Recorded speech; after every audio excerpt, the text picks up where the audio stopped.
You want violence? Teeming, over the top, hellacious violence? Hide your sons and daughters. I think Randy Newman sang that once. Huh? You don't know who Randy Newman is? Ah, it's the Outdated Wrestling Hour.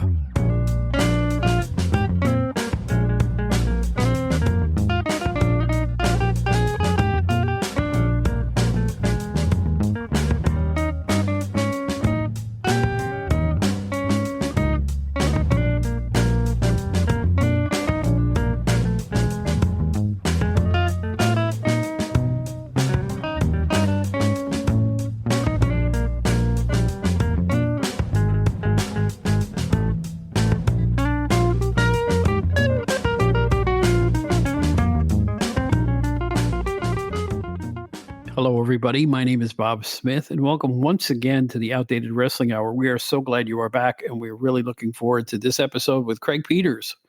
And we're going to talk about violence in wrestling, then versus now. I hope that explains it. I think that's not much more needs to be said about it. Anyway, I want to do a little housekeeping before we get started with Craig. We've got a lot of talking to do, but first of all, we have started something silly, but we think you'll want to get involved with it. It's called the Outdated Wrestling Hour Fan Club. You could find it at our website, outdatedwrestling.buzzsprout.com. It's a nominal fee. We'll get you in the door to some things we've wanted to do for a long time. Zoom meetings, we can all talk wrestling together if you'd like to. Other little perks that we'll come up with, the ability to perhaps even be on the show and take part in some contests or whatnot. Check it out. You'll find out all about it on our website at datedwrestling.buzzsprout.com. Do it or don't, but it'll help the show and it'll keep us moving forward as we sink our teeth into these wrestling podcast wars. There are 1,000 million billion wrestling podcasts, even nostalgia ones. Most of them are pretty good. We compete against nobody, but we appreciate the fact that you listen every week. We really do. Secondly, I want to talk about the trivia contest that we talked about, a month and a half ago. It's been very, very hard getting things set up for this, mainly because, first of all, we have a rather famous person who wants to take part in this. I'm not kidding. And we're just trying to make schedules jibe with that person and with the other people who have not been chosen yet. I am going to pick them out of a hat. I swear to you. It's all I'm going to do. I'm just going to take the names of the people who want to be in. I'm going to roll them around in my New York Mets cap and pull out that two names that will become the other two contestants. I've also been thinking about it too. Here's how we're going to handle this. I told you there would be a nominal prize for the winner. But again, these trivia questions are made up entirely by me. So I'm thinking they're 1,000% accurate. But in the scant case that they're not, I will give the other two contestants the same prize just for taking part. Okay.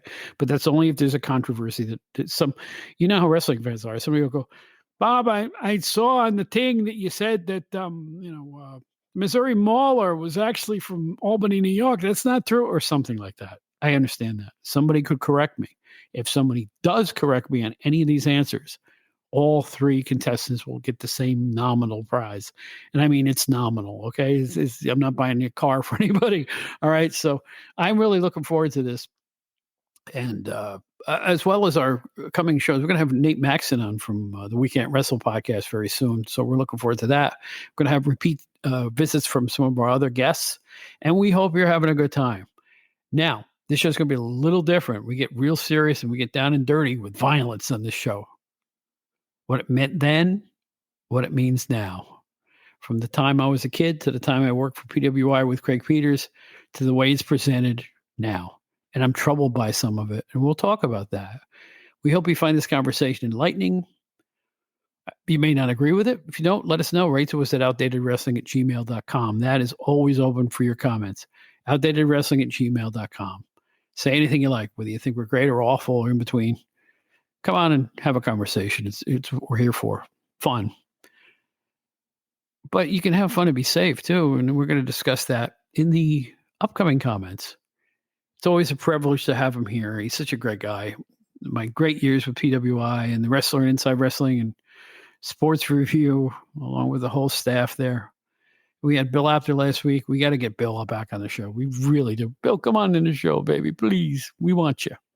Well, anyway, here we go. The one and only Craig Peters. Guess who's back? Last week we had Bill Apter. This week we got Craig Peters from the Pro Wrestling Illustrated magazine and all your other favorites. How you doing, Craig?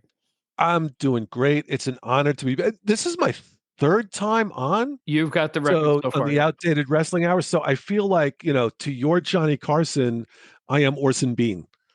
So, or Orson Bean, an outdated reference there for I thought you were going to say Ed McMahon. My goodness. No, Orson Bean. Remember him? He was great. Yes, he was. He was very funny. And Orson Bean was actually one of the early contributors to Mad Magazine. That's true.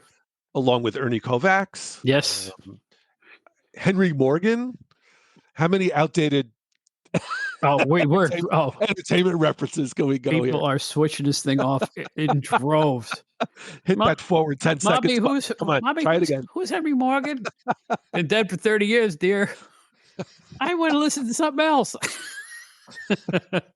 Oh my goodness! Oh heavens, we are old folks, but this is why it's the Outdated Wrestling Hour, because our references are going to be old because we're old. And if you don't like it, you know where to go. That's right.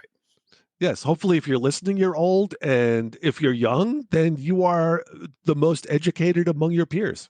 At least on the effluvia that we talk about anyway. Yeah, that's right. Right. Well, anyway, we are going to get into some wrestling here.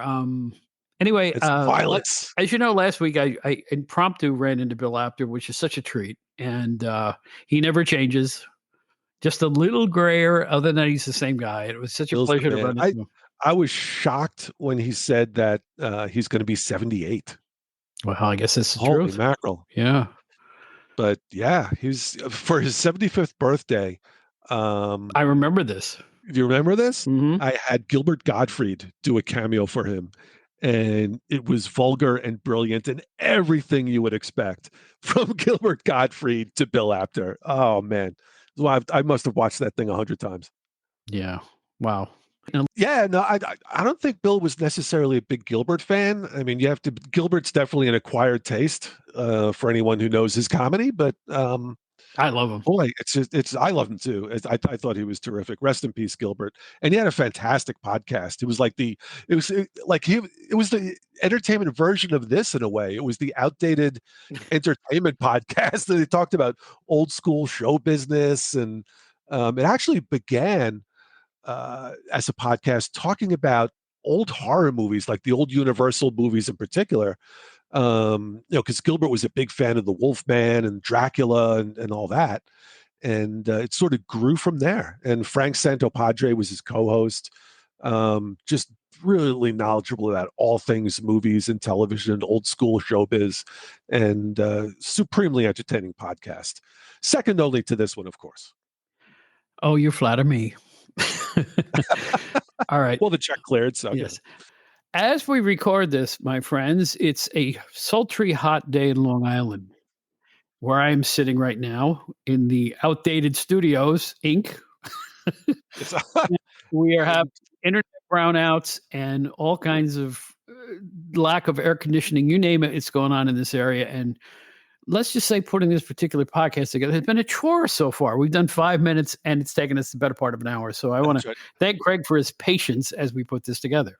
A fantastic wrestling card coming to the Jaffa Mosque, featuring Bob Smith versus his audio equipment and the internet. Right. And guess who got pinned? Yeah. 30, ladies and gentlemen, 30-second show winner. Everybody but Bob. That's there. Right. Yeah. So when you emailed me about this episode, you put a topic out there that I thought was really interesting. And it was, in a word, violence. And I think you asked the question. I deleted the email, but I think it was to the effect of what were the most violent matches you've ever seen, or something like no, that. Here's the tack I want to take. You are an interesting case. That's what my doctor told me. Exactly. But you're an interesting case because when you were hired, according to our last show, Yes, you weren't always the biggest wrestling fan in the world before coming on board. Is that right or wrong? that is correct. Okay, now, which means you were exposed to a ton of wrestling content right away as you walked in. You had to watch it because it's your business now. Right. So I want to go back to 81 when you started, and you're starting to get knee deep into it. And back in those days, the violence quotient was pretty high, particularly in the old NWA with, Memphis, WWF would have some violent angles back when there were, let's call old school professional wrestling. Did any of that take you aback in any way? Were you unsuspecting of what you were about to see before your very eyes? Oh, boy. Yeah, that's a really interesting question. I don't think I was really taken aback by anything, per se. I was, because my approach to it was really an admiration of the skill set of the wrestlers and what they were doing. So I wasn't cringing. It wasn't like later years. You would see some of the stuff that ECW did, and somebody getting body slammed through, you know, 5 tables onto a spool of barbed wire or whatever the heck was going on that night. I mean, some of their stuff I was like, so holy mackerel. I mean, Raven crucified the Sandman in a match once, and Right. you used a barbed wire crown.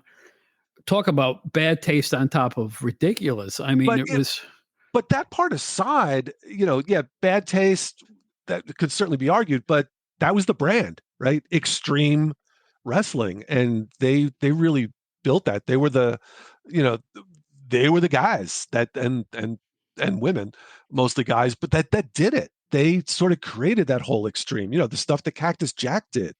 Back So then as part of the brand, it was hard to be taken aback because you sort of knew going in you were going to get craziness. Well, back then you had ECW here, and in Japan you had FMW. Right. And both seem to be getting hotter and hotter as they went along. I mean, well, what they did in FMW was just so far over the top, you can't even describe it to. Right. And that I do remember when I was working in the magazines is we would get tapes from Japan on occasion. Right. And, they sort of paved the way even before ECW. And, every once in a while we'd get a tape come into the office and it would be, holy mackerel, you got to, Bill or whoever else was watching the tape, maybe whoever it was, would be like, you guys got to come in and see this. You're not going to believe it. And we'd all gather around the TV and our jaws would hit the floor with the kind of stuff that they were doing. Yes. But, I was trying to remember like the real, and I did a little bit of research before we started this call, because I wanted to try and figure out, what were the most violent matches, and that doesn't necessarily mean the most bloody, right? That's a kind of a different thing. But what were the most violent matches that I saw in person? Well, or even on television, because television, because like I say, the introduction of violence into an area, let's say it was a scientific match that goes awry, and all of a sudden all hell breaks loose. Right. Sometimes that could create a psychological impact on who's watching at home. They're shocked. And if you ever saw a televised match, I was just watching one, a famous, and you were with the magazines at this point. Remember when Vader slammed Cactus Jack on a bare concrete floor on the 605 show? Was that a bare concrete floor, or was that? It was outside the ring. Yeah, he slammed outside the ring. Okay. Yeah, it was a power slam, not a body slam, but a power slam. Okay. On his back, boom, back of his head. He got carted out. And then at the end of the show, it shows him being carted away on a stretcher. Right. Or excuse me, on an ambulance. They panned after it to the expressions of the people in the crowd. And they were genuinely shocked and concerned. It looked real. It felt real. Yep. And the whole place went silent. As opposed to, boom. We talked about this. We talked about this on a past call, which is my fascination with wrestling, and to me, what makes wrestling the best at being wrestling is that, some stuff is not necessarily on the up and up, but some stuff is real, right? Vader slamming Cactus, his body's going to hit the concrete. Now, how hard he hits the concrete, how much Cactus emphasizes, you know, that impact. That's kind of up for grabs. But there is this dividing line between what's absolutely real and what's absolutely theatrical. And that dividing line dances all the time. Right. It changes, it moves. And that dance is what makes wrestling really interesting to me. And so, like you mentioned Cactus being taken out on a stretcher, and I'm sitting here trying to remember, when was the first time I saw a wrestler carried out on a stretcher? Because now you're talking, it might have been late 70s on TV, Oh, it's um, commonplace when I was watching it as a kid. early Commonplace.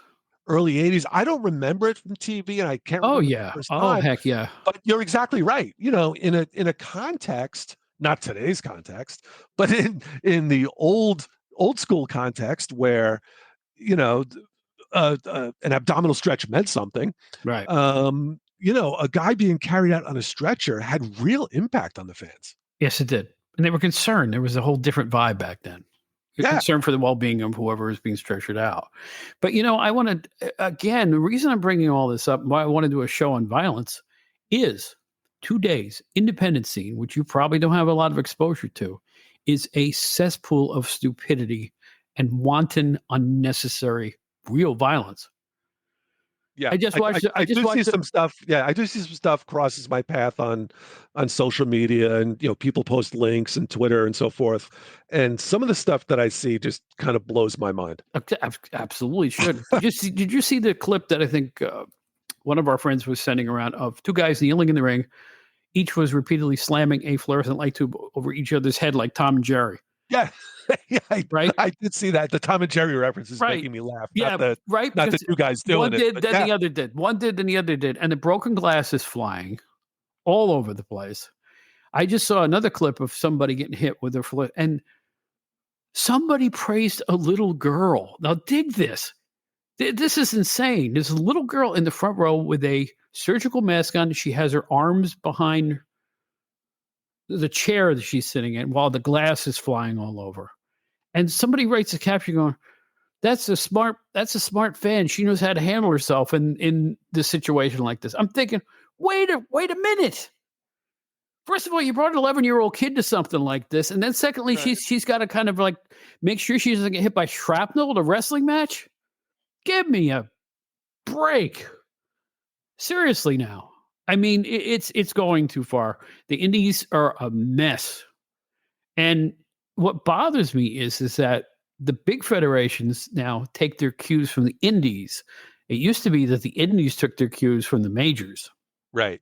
I think it's entirely changed. People see something get hot in some hardcore federation somewhere, and they'll try to emulate it on the big stage. I think it's dangerous. I think people are taking too many risks, and it bothers me because Yeah, a violent moment in our day was, how do I put it? An exception to the rule. All the matches were action packed, but the violent flare up would be something special. yeah, exactly. And that's sort of the distinction, right? What's the distinction between action and violence? And yeah, old school wrestling was very action packed. Mm-hmm. Um, you know, Iron Mike Sharp slips that, the metal thing into his wristband and, slams a guy in the neck. Is that crossing over from action into violence? Kind of. Sure. But that was also an unexpected, right? You sort of, okay, I know he's going to do that at some point in the match. Right. It's generating heat, as they say. And which is Right. an old school tactic that goes all the way back to the 40s. The foreign average, the sneaky person who would take something out of their trunks and jab somebody with it. Right. And so and again, it sort of gets to the distinction between action and violence and the distinction between bloodshed and violence. Right.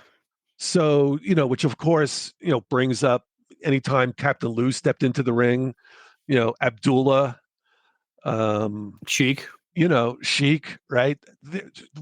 Where's I guess these guys it's a combination of all three. But here's the thing, Right? though. Here's the difference between then and now. If you went to Detroit, you'd see some wild matches in the opening bouts. Right. But then when the Sheik came out, that was a special moment, and all hell broke out because it's like, you knew that was going to be your centrally heated feud, violent, because the Sheik did two things: he cut you open, and then he threw a fireball at you. That was basically his whole shtick. Right. But it wouldn't be, that same stuff wouldn't be going on throughout the whole show. That's the difference. Right. So you're sort of defining a category of acceptable violence, But no, here's I the deal. suppose. But let me just It, look at it from a straight entertainment standpoint. okay. Try to find a videotape somewhere of an entire hardcore card, because all it Okay. is 2 hours of bloodletting. Right. Fluorescent light tubes, stabbing each other with various things, bashing with chairs, and it's incredible. I mean, it's like, what Jim Cornette refers to as outlaw mud shows. I love that expression. And here's the deal: these guys and women are doing this for $75 payoffs, and they're never going to make the majors after they've done it. If they think this is a stepping stone to national stardom, as you Right. would say, they have another think coming. Well, Only or Craig knows what I'm thing talking coming. about. Yeah, That's right. Well, I was going to try and take this conversation down a path of, if the Sheik is violent and it's expected on a card and it's okay, so many years ago, then why isn't more of that okay? But I think the answer to that is when everything is extreme, nothing is extreme. That's the point. You have to have something like if you have a whole card of what we used to call scientific wrestling in the magazines, but then you have, in the middle of that, Bruiser Brody is running down the aisle with the chain swinging over his head, or the Road Warriors crashing into the ring full blast, with full makeup and the shoulder pads on. Right. That stands out from the rest, and that's really a hard balance. Maybe it's that the independent promoters today don't understand that you have to build a context and then have something that sort of rises above it or stands outside of it in order to come across as special. Because again, if everything is extreme, then nothing is extreme, and who cares? I just, you used the phrase independent promoters. The problem is that today's people, I'm not even going to call them wrestling professionals because I don't think they are. I think they just want to. Yeah, there are organizations with names like, I love this too. Bloodletting Gore Wrestling. It's not the name. I'm not going to name any of these real. Right. And then you see, although there might be one out and there, then you like see that, the right? poster at the bottom of the poster. It says "Kids admitted free." I mean, come on. Yeah. Wow.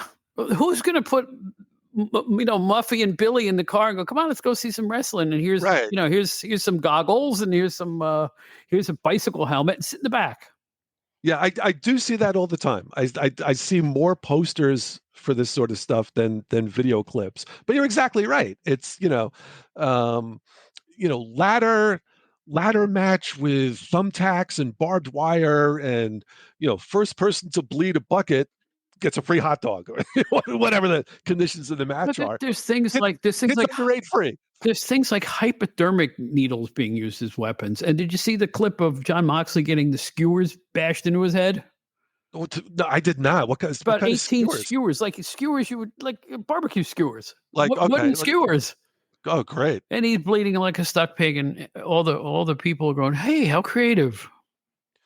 Well, yeah, it's like it's violence porn.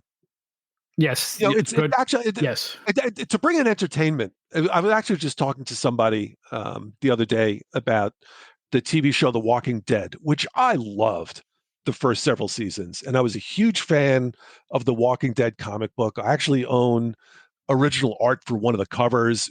Big fan. Loved the TV series when it came out. First couple of seasons were superb. But then, anyone who knows the show kind of knows where I'm going. You had the character Glenn, who they teased and teased that he was going to die, and he didn't die, and they teased it again, and he didn't die, and it sort of got tired. But then you had a very famous scene from the comic book where the bad guy Negan, whose gimmick was a baseball bat wrapped in barbed wire, basically bashes in Glenn's head. And everybody kind of wondered as the TV series moved along, how are they going to handle this? And they handled it straight on, very gory, and it turned a ton of people off Mhm. from the show. And that was the phrase that was going around. It was just violence porn. And it was just, it was hard. And I think that's what a lot of this, that's sort of the context where a lot of this stuff you're talking about lives. It's just, there's nothing wrestling about two guys sitting on the mat banging fluorescent lights over each other's heads. Well, What the hell is that? well, let us even go back a little bit to the late career of Abdullah the Butcher.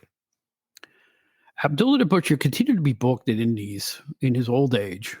He could not any longer literally get into the ring, but he'd be booked just to jab people bloody Right. on the not even on the apron, outside the ring. There are videos of him literally just garroting people for 15 minutes. The blood is flying all over the place. There was no art to it. There was no match to it. Right. But people thought that's something that people wanted to see. It's just, Maybe, all right, someone's gonna bleed. maybe in cases, but they booked it in high school gymnasiums Yep. with families sitting there. That's a problem. That's a problem for the sport as a whole. Presenting that type of thing, and you're taking your audience hostage when you do that. Because So, I put it to you. Let me just make this point. yeah, A go ahead. lot of people that go to independent wrestling, when it comes to their town, go, "Oh, I love the WWE. Let's go see this wrestling show." And then they see something like that, which never appears on a WWE or even, for the most part, AEW show. That extreme. Right. It's more That's taking more and jackass than WWE. that's going to drive more people away from wrestling than it attracts. There's no question in my mind about that. Nobody likes to have their 9-year-old kid watch somebody being stabbed with a fork for 20 minutes. So to get a little scholarly about the issue, and this is a great discussion, by the way, which I think has a lot of implications for the business as a whole and the future of the Exactly right. business, Mhm. is how do you get the pendulum to swing in the other direction? When audiences are desensitized to that stuff, or when audiences come to expect that every match is going to be, a bloodbath or some ridiculous gimmick match, how do you reclaim what was? Well, here's what's heartening. Number one, when you see these videos of these wrestlers, and I put my fingers in the air and air quotes, right, slamming each other over the head with, kitchen sinks and stoves, there's 9 people watching it, usually. Right. There are no crowds going to this stuff. Who are you impressing? It's like the guy in the Indie Federation in Hudson, New York, and Columbia County with his world championship belt. The only place they promote is in the the VFW there. It's crazy. It's podunk. It's never going to take hold. All right. But the heartening thing is this: I'm not against violence. The violence has its role in professional wrestling, even WWE or what have you. But it's got to be ladled on with professionalism, and the semblance of sport, not just two guys trying to kill each other. That's because that's all hardcore wrestling is: Right. two guys trying to kill each other, basically. Well, and there has to be a reason for it. So, Yeah. I mentioned earlier I did a little bit of research trying to figure out, what were the most violent matches that I saw in person. And I did come up with 2 that really came to mind. And interestingly enough, they were both 1983, Okay. and they were both NWA, and you could probably guess what they are Hmm. with those clues. My first guess is the dog collar match between Greg Valentine and Roddy Piper. Exactly, Starrcade 83. There you go. And the other would be the last Battle of Atlanta between Tommy Rich and Buzz Sawyer. Interesting. Okay. But, in both cases, they were the culmination of very lengthy storylines. Right. It wasn't that, these guys were just, it wasn't Abdullah style, oh, here they come, they're going to bleed for 10 minutes. Right. It was something else. Again, if everything is bloody, nothing's blood, nothing matters. If everything's extreme, nothing is extreme. I will say, I look back at that show recently, and I didn't know we were going to be talking about this, but I look back at Stark. In fact, I refer to that a lot because that show was really bloody. I mean, there was about six matches. It was. There was about Yeah. 6 matches with Juice on that show between Abdullah and who did he wrestle? Manny Fernandez or something like that. And then they had Kevin Sullivan with Maniac Mark Lewin, Juice. The tag team match too. I mean, it was just and Greg Valentine versus Piper was scary, violent. Well, it was. Yeah. I mean, it was Piper lost a chunk of his ear in that one. Right, and claims, I don't know if it's a shoot or not. He claims he lost some hearing after that. He lost match. some hearing. Yeah. Yeah. So let me ask you another question, because in my research, I did spend a few minutes Googling this question. I don't know if this is true or not. It very well could be. You might be able to confirm. What was the first table shot? What was the first time somebody got crashed through a table? Oh gosh, it's in today's feels matches. like In today's matches, it's almost like a It's every 12 polite. seconds. It's Yeah. polite greeting. Hello, how are you? Bang. Yeah. It was 1984. This you that. the date of this? Really? Well, according to the source that I found on the interwebs, and they wouldn't put it there if it wasn't true. Of course not. But the big hint I'll give you is 1984 in Memphis. The first table shot. I buy that. Who was it? According. Wait a minute. Let me guess. You would think off the top of your head. Randy Savage? Oh, very good. And very was it Robert Gibson or Ricky Morton? It was Ricky Morton. There you go. I am very impressed. Wow. Yeah. Very impressed. Well, that's what I did. I think that's why I got the job. and people were stunned. Yes, they were. No one had never seen anything like that. And now it's, like you say, it's, handshake, crash it through a table. Oh, nice to see you. Let's wrestle. 3 times the show. Yep. 3 times a TV show. Right. Yeah. So, well, anyway, I've got a bunch of matches that, no, not matches, but moments. A lot of them televised, some of them not. But I think televised violence was effective when it had something behind it. It wasn't just 2 guys slamming each other with stuff. For instance, this is right when you joined the magazines, the Larry Zbyszko, Bruno Sammartino betrayal match. Right. On television. Right. How bad did Bruno bleed in that match? And even though a lot of people saw it coming, they were still shocked by it. That's the effective use of violence in promoting a feud, I think. I would agree with that. What else you got on your list there? Here's something that it was a calamity for Dusty Rhodes. You're going to know this one. 1988, we're at the magazines when the Road Warriors, one of them used a spike from one of the uniforms to try to take out Dusty Rhodes' eye. Yes. And Dusty was booking and got, shit canned for it. Yep. That was a thing. It was in my research for the most violent matches that I've seen, that came up fairly often in the 80s. Somebody got a spike in the eye. Yeah. Let me ask you this, because I did not research this question, but it occurred to me as you're talking about this stuff. When was the first time a wrestler got hit by a car? Was it Jerry Lawler, Eddie Gilbert? I think that might have been the Lawler Gilbert. Yeah. Oh gosh. Yeah. Nobody had seen that before. And that's around 91. And I think an argument could be made that that's the first step where it all started to go wrong. I'm not saying it was or wasn't. Well, that definitely, I remember writing about that. I remember showing other people in the office that, remember I used to watch the Emmy Yates tapes, and I called people in the conference room like I always is, you got to see this. You're not going to believe what you're going to see. And everybody said, I don't believe what I just saw. I mean, Gilbert revved the car up, bounced Lawler off the hood, and he went lying onto the pavement. And it's like, that's the first time I think that they pushed that boundary that much. Yeah. I mean, you're taking it out of the ring. You're taking it. I mean, it's really, beyond the boundaries of anything you could call a wrestling match. Right. I mean, it's an out and out crime. You're trying to hit somebody with a car. Like, what is that? And now there's been plenty of vehicular tomfoolery since then, haven't there? I mean,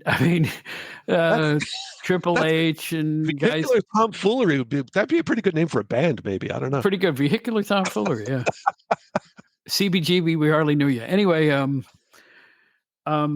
I just there was been a lot of auto angles since then. Not to mention Goldberg practically ending his career by literally slamming his fist through a windshield and hurting himself doing it. Right. And then, the WWE was always bringing up cars every week. And of course, who can forget Vince McMahon being blown up in a car? What a great angle, huh? Oh, man. Oh, good Lord. The thing that saved that was a tragedy. And, I'm not going to talk about that because it's like that's the point when the Benoit thing went on and they just forgot about it after that. But it's ridiculous. Come on. Where were they going with that? But it's sort of bring it back to like this. You were talking about the televised violence, Right. And we talked about this a bit before hitting the record button for this episode. How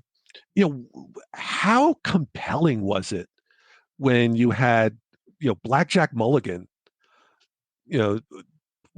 against whoever the scrub of the week was that was going up against Blackjack, and he slams on the claw, and there's the big red X across the screen. What I refer to as the Blassie red X, yes. Because I will say this, and I'm this old. 73 or late 72, Blassie returns to the WWF with his meaningless Pacific Coast Heavyweight Championship that nobody knows how he won. It was supposedly, I guess, an inference that he was still champion from California, where he just came from. Anyway, first thing he does, he takes on Big Jim Lancaster. I remember the jobber because it had such an influence on me. Blassie gets in the ring, about 3 minutes of fighting goes on, and he starts gnawing at this guy's forehead, and the blood is pouring down his face in living color on my TV. And as a 12 or 13-year-old or whatever the heck I was, 11, I went outside and I was like staring at the garage while dribbling a basketball, going, "What the hell did I just see?" A guy just gnawing someone's head open. Right. Now, the next week on the WWF, he came back again. Blassie did, right? Vampire Fred Blassie. Right. And then the next week, they put an X over the screen. The second time he did it. And forever when he did it after that, he was only built into a feud for about 8 weeks then. And whenever he bit somebody, they would put an X over the screen at that point. So we were talking, and I got to talk to Apter about this. I need an answer to this. Was these optically censored match done because people thought it was too violent and would make people shut their TVs off, or they get them in trouble with the FCC or something like that? Or was it a come on to get people to come to the arenas and see that violence that you crave live and in person? See, I think it's a little bit of both to that. Yeah, I would agree with that. And do you remember, because you said it affected you, and you clearly have a vivid memory of it. Yeah. Do you remember how you felt like, I want to see Blassie in the arena do that? Or see, this is what wrestling does to you. We talked about this early on in our first and second shows. You go, "Oh, that was horrible. Oh God, I didn't expect this kind of. I can't wait to watch next week's show." Only wrestling could horrify you and repulse you and make you want to come back and see it again. Right. Because I think innately a lot of people like violence. Deep down in our psyches, for some reason, I feel like the Kardashians tapped into that sensibility too. Huh? It would be horrified and have to come back and see the next week's show, but that's another discussion. Oh gosh, that's another discussion for another time. In my considered opinion, the Kardashians gave America stupid lessons for 5 years, but that's just me. That's just me. I'm a sweet guy. But well, do you see what I'm saying though? It's like you're repulsed by it and want to see what happens next week. Right. Only wrestling could do that. If you hit a deer with your car, you don't want to do it a second time, right? No, you wouldn't want to do that. But there is something about wrestling.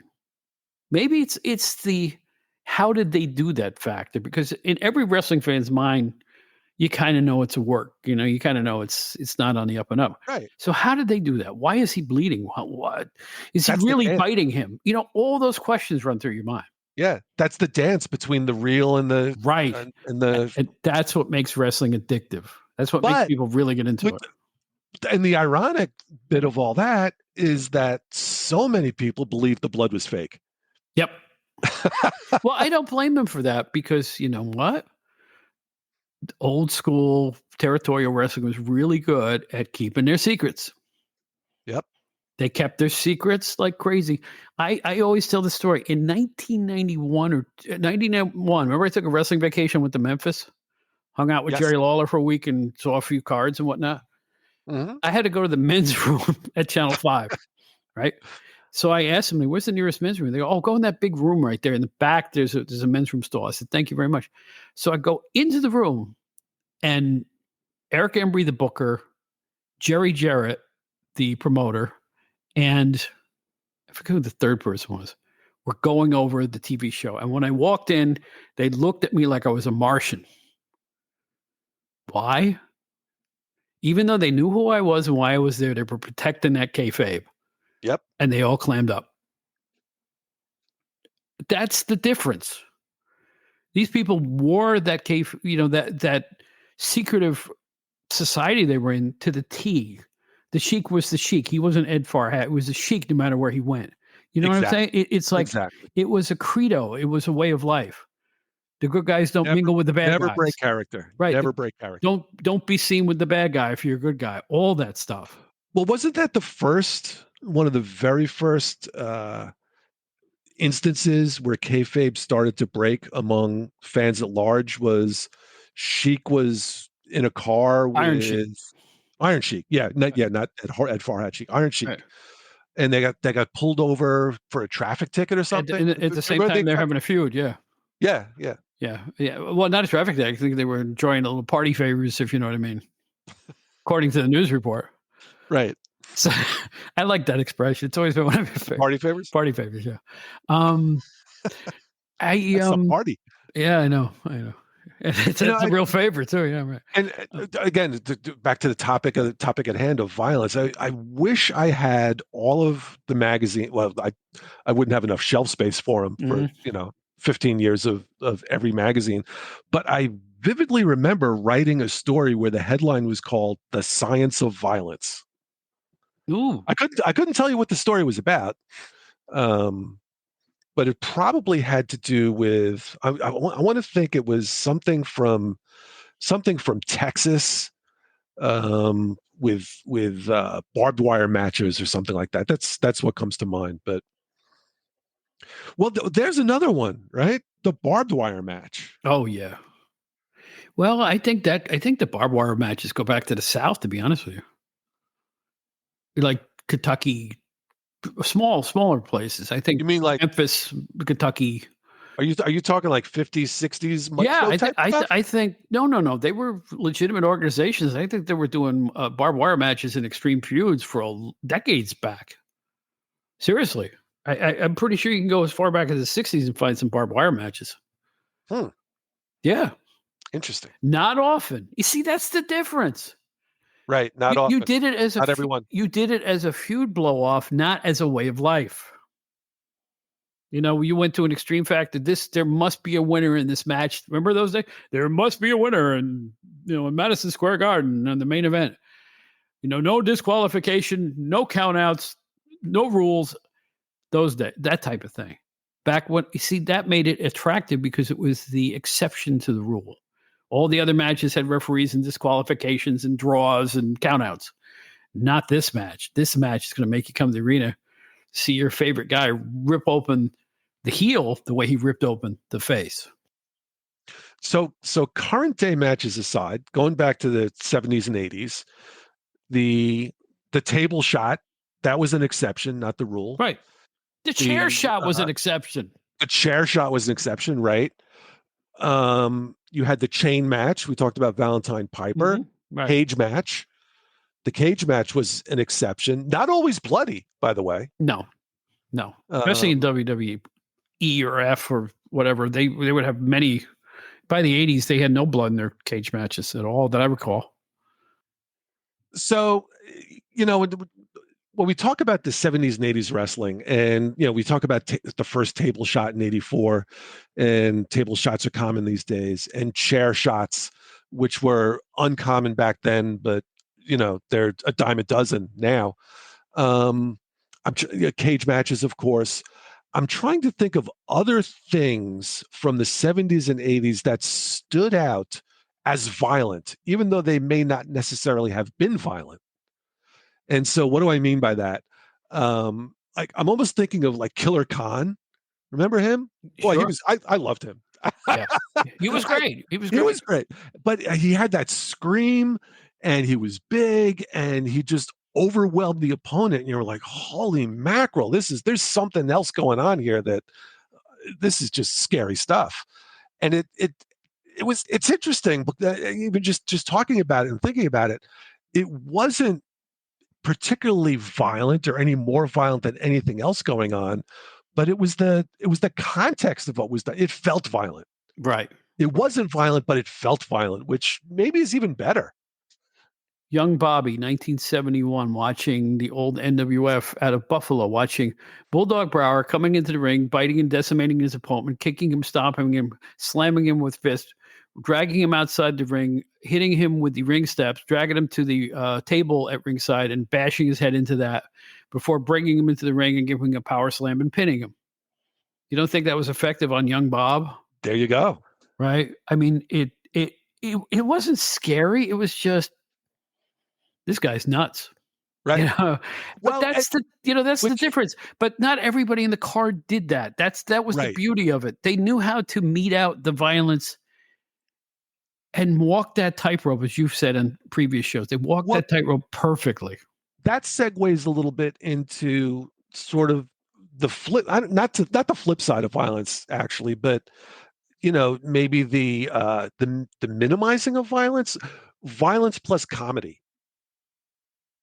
How does that affect the perception of violence? And maybe the best example from the good old days is our good pal George the Animal. Right? I mean, he was unpredictable. You didn't know what was going on, but there was that comedic aspect to it. But do you remember they did a thing? He knew a young wrestler in the Detroit area who was double jointed. Like his shoulder was double jointed or something like that. Like he could make his shoulder look like he broke his arm. Right.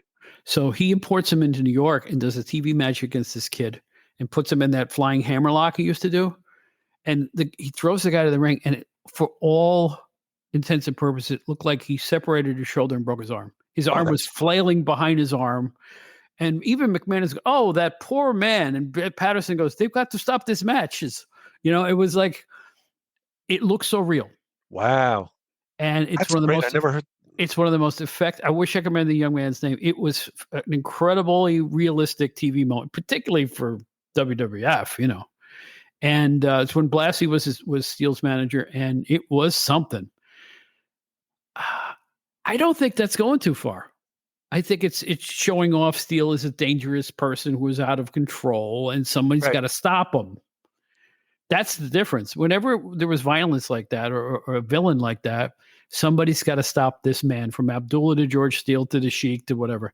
Now it's like there are no good guys, there are no bad guys. We're all going to just garrot each other until we I think you've really hit on something there, which is, wrestling is action packed. It's not violence packed, or at least it wasn't. Right today, it can be violence packed, but the violence was the exception, and it was something that needed to be stopped. Right. Exactly. And so the good guys would come in and deal with it. Well, that was kind of this typical storyline, right? You even had that like into the 80s, the Von Erichs and Freebirds, right? The Freebirds were just these jerks, and they were violent, and the Von Erichs were going to stop them. Exactly right. And you know what? Which brings us to a bigger part of wrestling psychology. The working man with his lunch pail and his job that he abides but doesn't love and makes just enough money to squeak by. he was a wrestling fan. He would come to the matches with his wife and kids and The howl at American the bad dream, guys baby. and howl at the bad guys Yep. and take those life frustrations out on Baron von Raschke or Brute Bernard or whoever the bad guy was in the town at that point, and root for the good guys with his whole heart and soul, because you know what? Get him. Get that bad guy. Because, at work, the bad guy was his boss. Right. And I think Exactly. that's a big part of old school wrestling psychology. People could vent through watching rule breaking wrestlers. Yeah, it was more cathartic, Right. where the violence today isn't cathartic. It's what's the word I'm struggling to find? It's like obligatory. It's like No, you're enjoying it, and you're not supposed to enjoy it. Like, you're supposed to rail against it. And nobody's offended by it now. They're like, right, and there's a mindset amongst today's young fans that really bothers me. In that, I read this line on Twitter or Facebook or something, and I almost hit the floor. They were talking about two guys that had an extremely violent match on AEW or something like that. And the person wrote, and I quote, and this is paraphrasing, "What a great match. right. He almost killed the guy, and that's great creativity." I'm like, and when he said almost killed the guy, he meant that for real, because the match was so extreme. And I'm thinking, where have we gone wrong? So this is really, this actually turned into a much more interesting discussion to me than I kind of anticipated it was going to be. Well, A because lot of talk. I'm putting today's thought process into it. It's part of it. Well, a lot of psychology, a lot of, let's, if we can, I don't know if this is by way of summation or whatever. Let's take a step back from the discussion, and so let's review what we learned, class.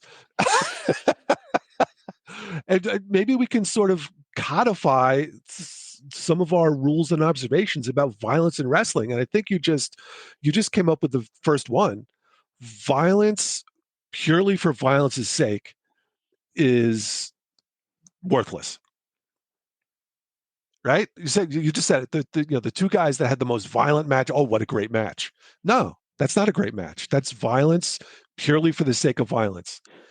No Well, context, no good. again, you're talking to a guy who doesn't think violence is necessarily bad. Far from it. The thing is that today's fans, and you're not around it a lot, I'm sure, but today's fans have an entirely different way of looking at matches. In our day, it was good guy, bad guy. You got to get him. You got to defend the USA from the Koloffs or whatever. There was a reason to want to see people get beat up. Right.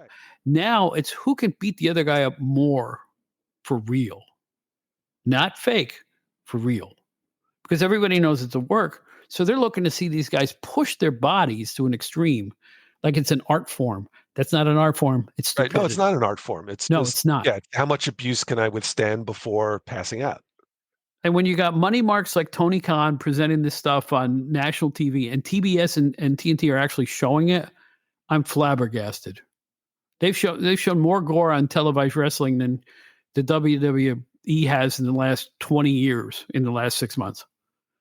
It's phenomenal to me how they're letting it on the air, and bad language too. And I'm not a prude. And if people love AEW, God bless you. Go watch it as much as your heart content.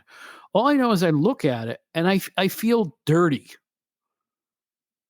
I really do. I feel like, you know what? The heart has been ripped out of this. The tenets of the psychology have been perverted to such an extent that I can't cotton to it. I can't feel it anymore.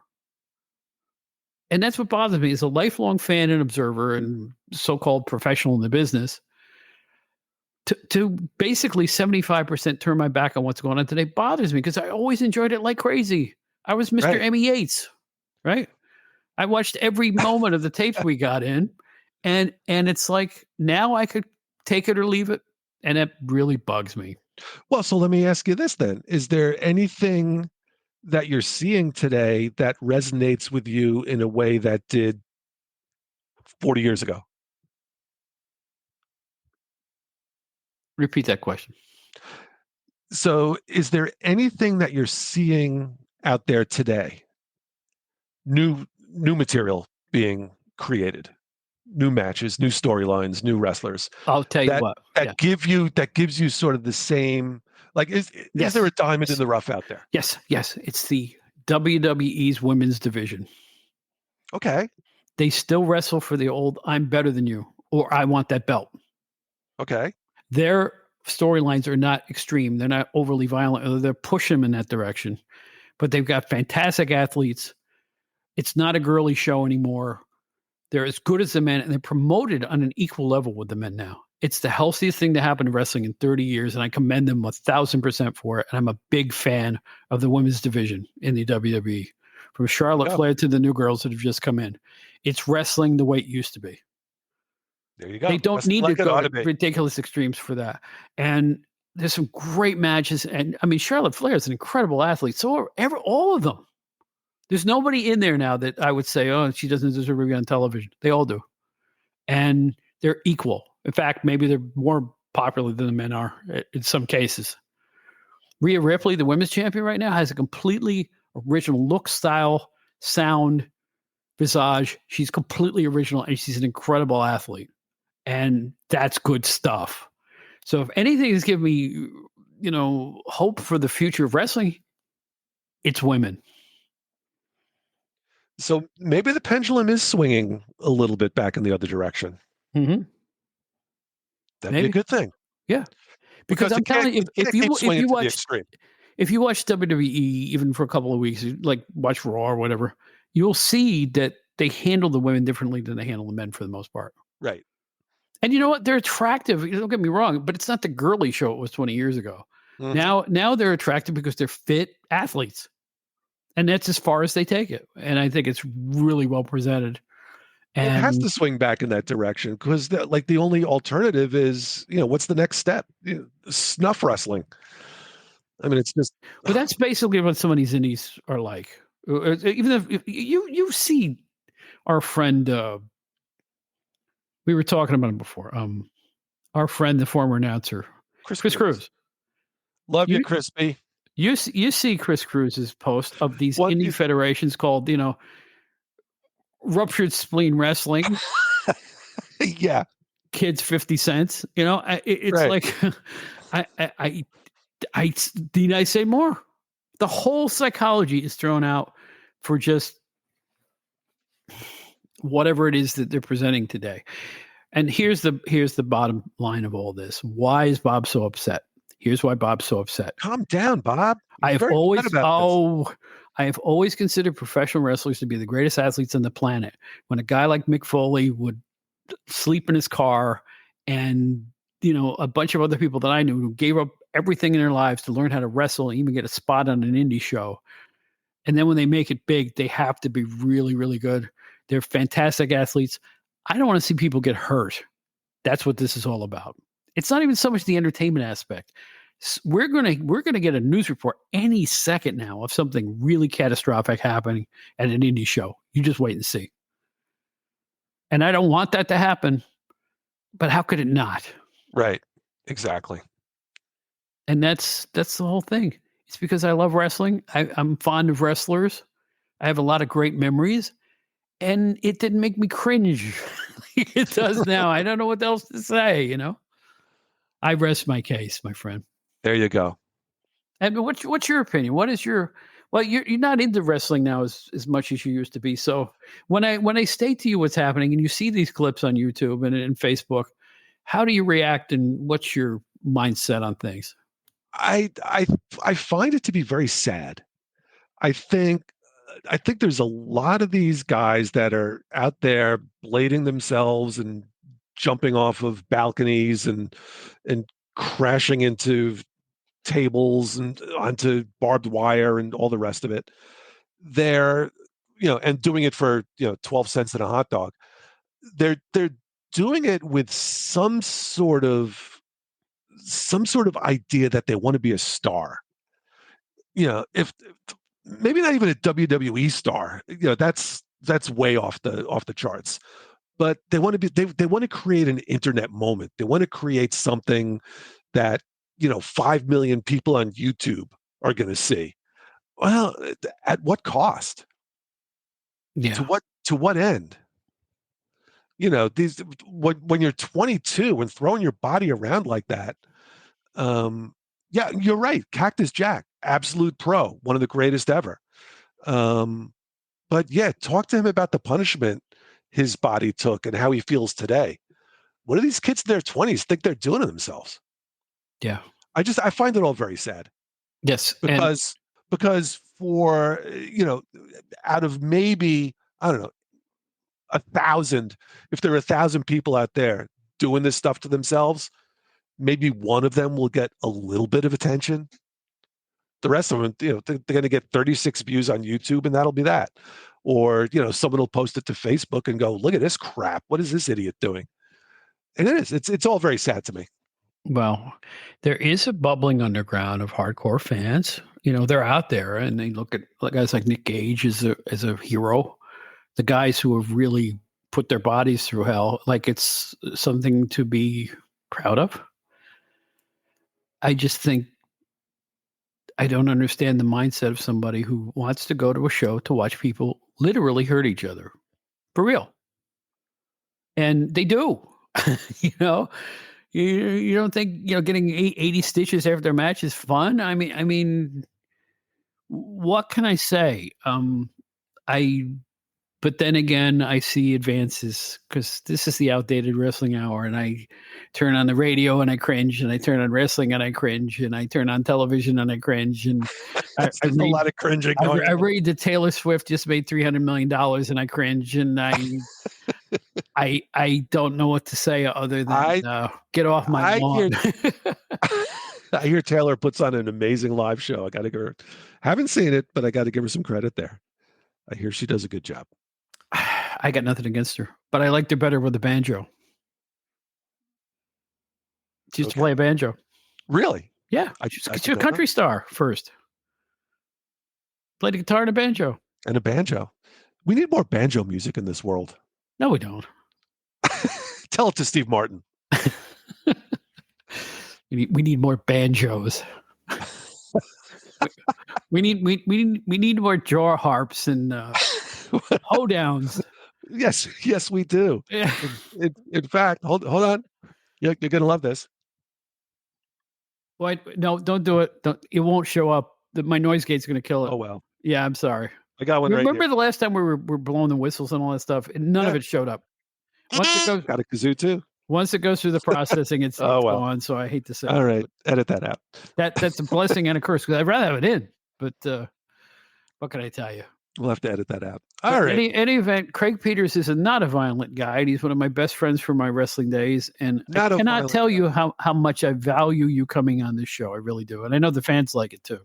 I love it. It's a lot of fun, and it really is. It was a very interesting, kind of maybe a more philosophical episode than most of them. The nature of violence in a fundamentally violent sport / exhibition. Last week I referred to the show as the thinking person's nostalgia wrestling podcast. And I agree with that. I want to delve into stuff that the other shows aren't doing. I don't think any of the shows going to talk like this. The other shows are kind of looking into the other stuff like it's normal, Yeah. But as far as I'm concerned, I am going to keep raising that flag, just like Jim Cornette does and a few of the others, and Al Snow and others. Protect your bodies, wrestlers, please. Protect yourselves. Yes. And that's why Al Snow's a hero, and that's why Jim Cornette's a hero, and that's why a lot of the old timers who are speaking to the young wrestlers now. And you can put on a violent match without being violent. It can be done, We saw it for years, right? Absolutely. And if everything is violent on a card, then nothing matters. I agree with that. But everything is extreme, nothing's extreme. But That's I my do want mantra to for this give. episode. I've been talking to Todd Gordon lately. He did bring out a good point about ECW. As violent and bloody as it could be, they'd have scientific matches on every show. Right. Face versus face, or Eddie Guerrero versus Rey Mysterio or something. They had all that stuff on there. Well, and great storylines, and also guys who knew. I mean, there's reckless violence and calculated violence. I suppose you could categorize the two. A lot of those guys, they knew what they were doing. They were taking calculated chances. They weren't just going out there and smashing each other all to hell. Well, I that's Although why. they look that way in some Yeah, respects. but this is why a guy like Cactus Jack, I don't take umbrage at what he did because he knew what he was doing. He knew the psychology. Right. Right. Even when he was flying off that cage, he knew what he was doing. Yep. So that's the difference. He was just psychology and context. Yes, in context. You can't do it every night. You can't even think about doing it every night. It should be something special once in a great blue moon to do a spot like that. And he never did it again because he couldn't. So you'd be a fool too. So I loved Mick Foley. Mick Foley's one of the greatest people I met in wrestling. There's a handful of wrestling friends that I consider, and he was one of them. Did I tell you I went to his wedding? I know you did. I was invited, and I couldn't go. It was the same day my brother got married. I had to pull rank. Got my Dude Love Funko right here on my desk. Wow, it's great. Everybody has more memorabilia than I do. I never collected memorabilia. I don't even know why. I just never did. Even when I left the office, I didn't even take my wrestling dolls with me.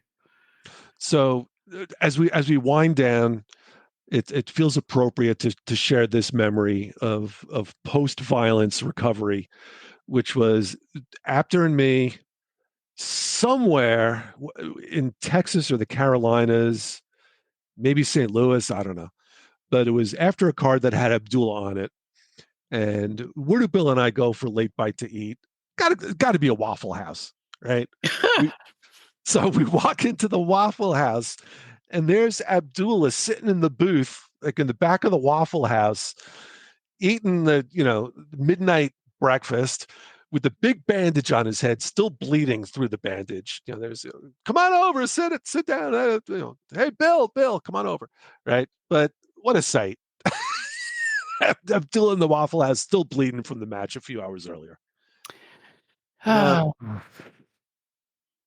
beat it. Memories. Yeah. Yeah. All right, my friend. The beautiful absurdity of professional wrestling, right? It is. Beautiful absurdity. Yeah. And anyway, ladies and gentlemen, Craig. I think beautiful absurdity opened up for automotive shenanigans. There you go. Folks, it's Craig Peters. Bob Smith, always great to speak. You got to come back really quick, and let's see if we can get Apter. We got to get Apter. We got to get a trio of memories. Because I know well, before the show we were talking, and I want to ask Apter some serious wrestling questions about not secrets of the old days, but things that were never quite explained in the old school ways. And he's the only guy on the planet I can think of who can answer them. He's got them all. He's got all the answers. He really does. Meanwhile, I have no answers. Thank you, Craig. None either. None here. We're the answerless duo. We will see you soon. But a lot of fun. Thanks for having me again. Craig, thanks so much, man. I really appreciate it. Take care, Bob.